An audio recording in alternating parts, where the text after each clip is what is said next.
नमस्कार, मैं सीमा ओझा बहुत सुंदर बहुत प्यारा जनेऊ के गीत लेके उपस्थित बानी। आप लोग सुनी लोगिन, सुन के कमेंट में बताई लोगिन कैसन लागल, शेयर जरूर कर लेब लोगिन।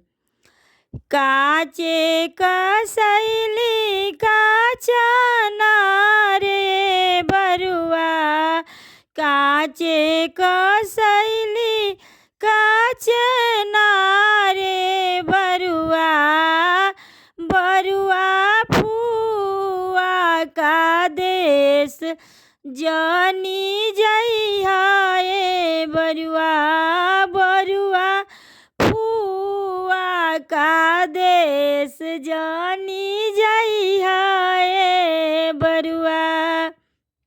फुआ ले फूफा चला के बरुआ, फुआ ले फूफा चला के बरुआ, बरुआला पर ना लेबे दिहे उधारे बरुआ, बरुआ ला पर ना लेबे दिहे उधारे बरुआ।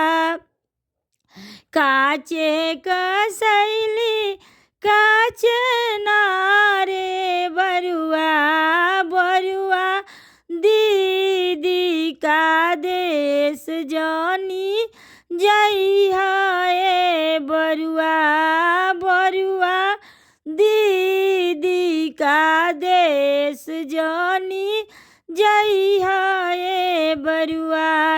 दीदी ले जीजा चला के बरुआ, दीदी ले जीजा चला के बरुआ, बरुआला पर ना लेबे दिहे उधारे बरुआ, बरुआला पर ना लेबे दिहे उधारे बरुआ।